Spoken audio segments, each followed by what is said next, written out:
Shalom. First and foremost, only of all praise, honor, and glory unto Yahweh, Bahashem, Yahweh Shai, Bahashem, Hakodash.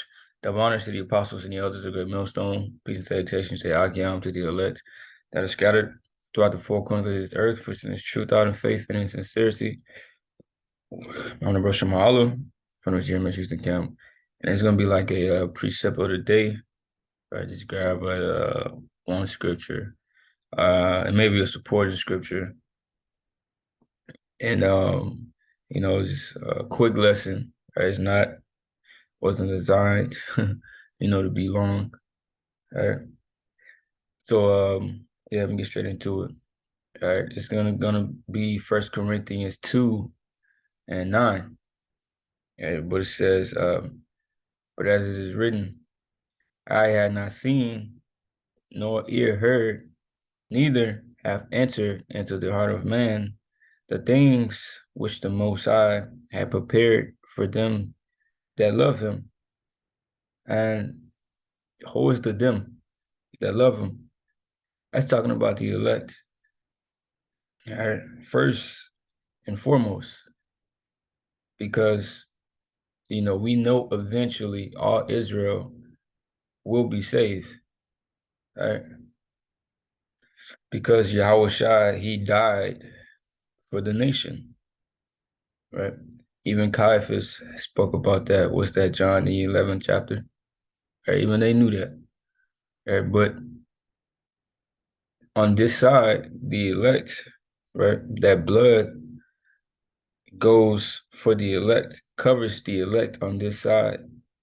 When I say this side, I mean in basically this present time, right? Before the kingdom comes. Because that's when the kingdom comes, then that's when the 2/3 that will be put to death will come back to the elect, right? Into the kingdom.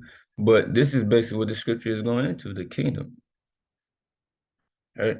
But as it is written, I had not seen, no ear heard, neither have entered into the heart of man the things which the Most High prepared for them that love him, right? Because the Most High, remember Isaiah, the 55th chapter, speaks about how his thoughts are higher than our thoughts and his ways are higher than our ways.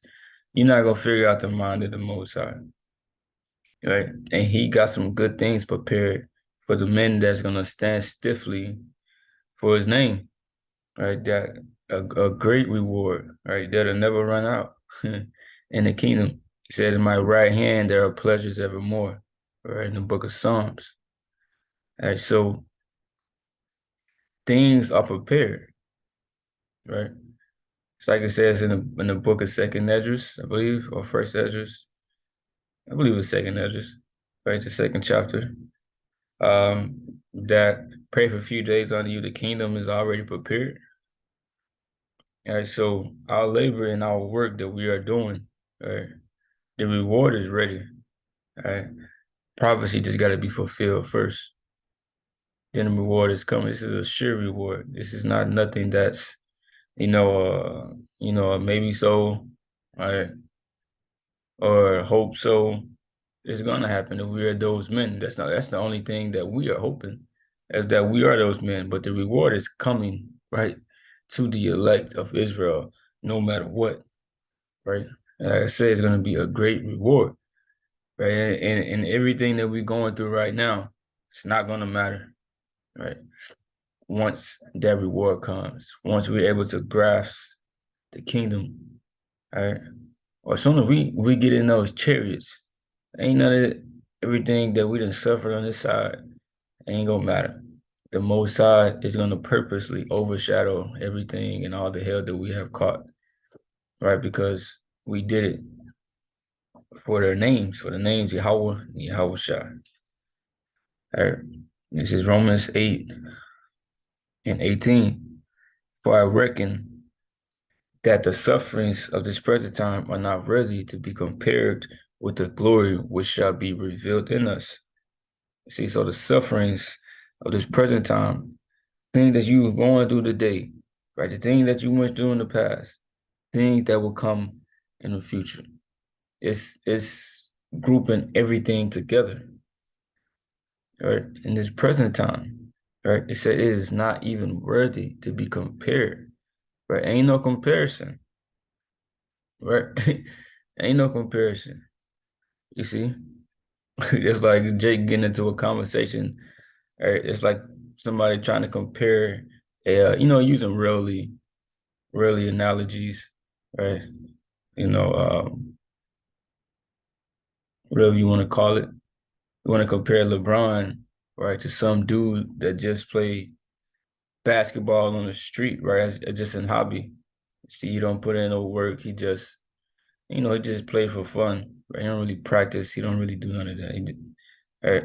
It's not worthy to even be compared, right? It's not even a comparison. You can't even start to compare it. It's like, come on, bro.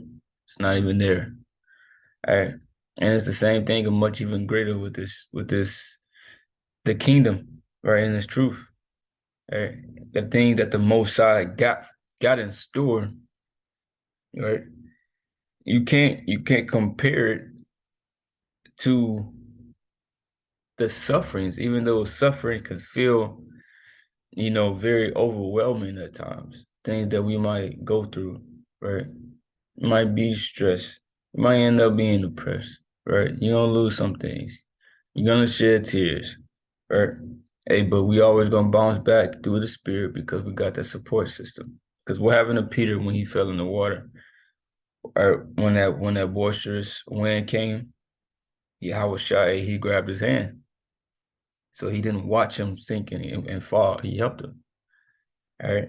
But yeah, man, nothing is to be compared with the glory that shall be revealed in us. The Most High is going to exalt his people, right? His sons, right? Along with his son Yahushua, right? Because you read the verse up, and of children, then heirs of the Most High, and joint heirs with Yahushua, so be that we suffer with him, that we may be also glorified together. All right.